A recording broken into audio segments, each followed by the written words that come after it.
This is Sam Ohaj. And John Matthews. With Season 7 of GBTV's The Game Clock. Today is November 7th as this recording is happening, so all sports are not up to date. In your varsity news, NFA football took a heartbreaking loss against Monroe Woodbury 20-16. The Goldbacks went 7-0, but ultimately met their defeat in the section semifinals. Here's to another great season, and it sucks to not see a six-peat, but they'll come back stronger next year. Another heartbreaking loss was Newburgh Free Academy's varsity boys soccer team lost to Monroe Woodbury once again in the section finals. It was a heartbreaking loss.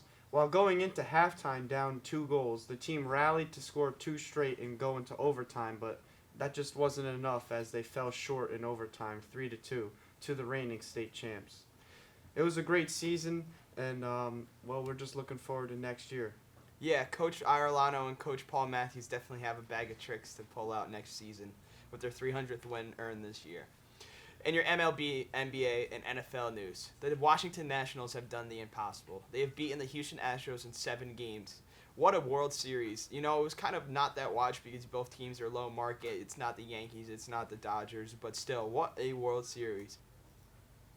In the NBA news, the Suns look like they've gone through a complete rebirth. They don't look like the same team as they were last year, but they have a lot of the same guys coming back, and the guy who's really just leading the way is Devin Booker. He's putting up all-star level stats with crazy efficiency, and they just, like, with DeAndre Ayton suspended, they just look like a completely new team. What do you think about that? The Suns have definitely been the biggest surprise to me this NBA season so far. You know, like, the Suns have been so bad the last 5 years, and it's just crazy to see such a turnaround. But that's the thing with players and stuff. You can't really judge them off their first 3 seasons. Usually year 4, year 5 is when most professional athletes take off and they start playing at a high level. So it's nice to see Devin Booker go out and play. I mean, obviously he scored 40 one time in the Boston Garden, but now he's going to be able to put it up at a more consistent basis. Yeah, he's always been an elite scorer, but a lot of the other parts of his game are starting to catch up, and I think that's what's really going to help him take the leap to superstardom. Yeah, if the Suns manage to make it to the playoffs and make it further, they could be facing some tough competition in the East, but they've beaten both of these teams, the 76ers and the Bucks. The Bucks, led by Giannis Antetokounmpo, the MVP from last year, is absolutely taking his game to another level. He's done the impossible. At first, he was just a dunker. He's pretty tall, like 7'2". He doesn't really have a jump shot, but this year he's literally pulling up from 3 and hitting every shot. He's one unguardable. Guy always is just in the off season. He's been like quoted to not want to work. He wants to work on his own. He doesn't like to play with the other guys that aren't on his team. He's very competitive, and I think that shows on the work he did in the off season, bringing that back to this year. He's always working on a new part of his game. And you know who can take the Rookie of the Year this year? R.J. Barrett, averaging 18 points for the New York Knicks. What a pick for the New York Knicks. Yeah, they hit a home run on that one. Yeah, no, everyone wanted Zion at first, and obviously Zion's out 68 weeks with a knee injury, and, man, has R.J. Barrett been a good glimpse of hope for the Knicks. One thing I'll say about these rookies this year is that they just look they're not afraid of these veterans. They're going straight at them. Like, Ja Morant went straight at Kyrie Irving, and they battled the whole game, and it's just like they're not scared, and it's obvious because they're putting up 30 points a game against top 10 players in the league, and it's exciting to watch. The NBA, this is probably the best draft class in recent memory for a while. I think probably the last best draft class was with everyone was like, oh, Alonzo Ball, Markelle Fultz, that draft class is good. But if you really think about it, the top 3 picks haven't really done that much in the NBA. This year's draft class top 3 picks have done more, and Zion even has yet to touch an NBA court. The future of the NBA is definitely in good hands with this draft class. And your NFL news, the Browns are in shambles once again. Man, what a disappointment to not only the team, but to the city of Cleveland. They have so much talent, and yet they can't execute.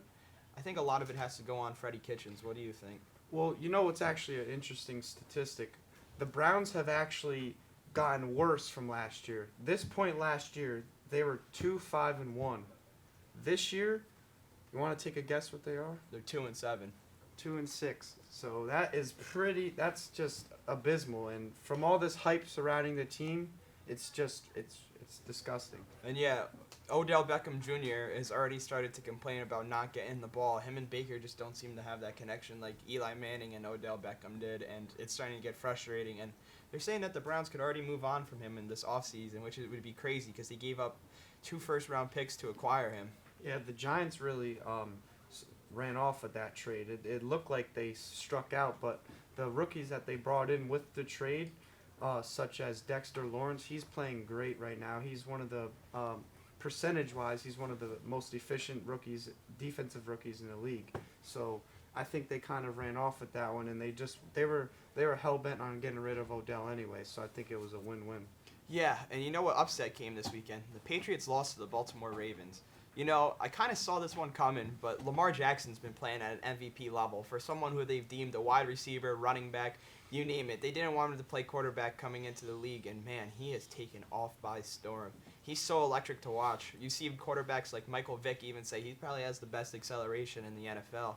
Michael Vick, he's probably Michael Vick 2.0. That's some high praise, and it's about time that they're finally starting to put respect on Lamar Jackson's name. It's long past due. And I want to say something about the Patriots. Obviously, they're great. They got 6 rings with Tom Brady and Belichick, but the Patriots, yeah. But the first 8 weeks up until they faced the Baltimore Ravens have kind of been a cakewalk from them. You know, like their opponents have like a combined win record of like 8. Yeah, I wouldn't panic about this loss, but I mean, it just shows you that the Patriots are human and that they can lose. We got a little too carried away, but they still are the Patriots, and it was funny to see the whole Ravens team gather together and take a whole group picture, like they just won the Super Bowl after beating the Patriots. This is kind of funny. That could be a possible AFC Championship I matchup would depending look on how the forward to Chiefs that. play, but that would be electrifying to see. And something crazy at the Dallas Cowboys New York Giants game, a black cat ran on the field, and that was it's pretty funny to see just with all the memes coming out and stuff. But after that, the Dallas Cowboys took off by storm after the Giants were handing them what would have been their 4th loss on the season, and the cat basically turned the season around if you really think about it. I would play that. I would call it more towards the play call, and when the Giants were up at halftime, just run the clock out instead of throwing a deep interception. But I mean, I guess if we want to call it the cat, we can call it the cat. Yeah, no, they still can't find the cat in MetLife Stadium, so it's pretty funny to see. Yeah, it's all in good fun.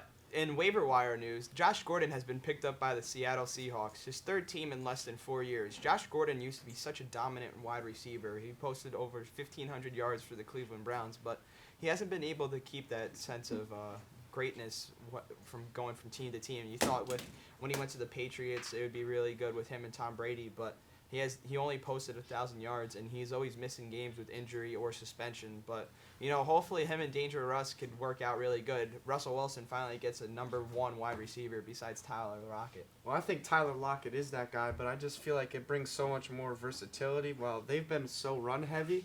Now they have 3 solid wide receivers in Lockett, Metcalf, and Gordon, and the run game is still as efficient. So now I feel like that just makes them even more dangerous, and I'm just really excited to see how this Seahawks team moves forward. Yeah, no, and Russell Wilson has been playing his best football of his career. He's playing at an MVP level. He's probably my pick for MVP. I'd have to agree with you there, yeah, for sure.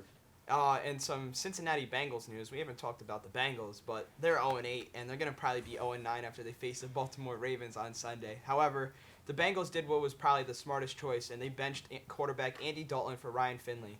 Finley is the Bengals' 4th-round pick out of North Carolina State, and he's set to make his debut. He hasn't looked too good in the preseason, but the Bengals are confident that they could at least find something out of him. You know, they're probably going to get the 1st overall pick this year, but you know, why not? You could throw him in. We've seen quarterbacks taken late, like Drew Brees, Dak Prescott, and Russell Wilson, and they've all become franchise quarterbacks for their respective teams. Yeah, I think the season is already out the window. They're 0-8. Why not see what the other talent they have is on the roster? I mean, it's not like Ryan Finley is going to save the season or anything, but I mean, it's just when you're tanking, clearly they should just be in tank mode right now. You just got to see what else you have to offer, because maybe if Ryan Finley is by some chance a great quarterback, then you can move on and use those draft picks in other areas. Yeah, no, I really think Chase Young should be the 1st overall pick. Oh, so you got to hope, if you're a Cincinnati fan, you got to hope that Finley plays good or well enough, because, man, wouldn't it be nice to have such a generational talent on your team? Oh, yeah. And now to Max's hot takes. This is Max's hot takes, and I'm so angry right now. Like, how on earth do the Jets lose to the Dolphins? Thanks, Max. Anyway, this has been the Game Clock. I'm Sam Ohaj. And I'm John Matthews. This is the Game Clock.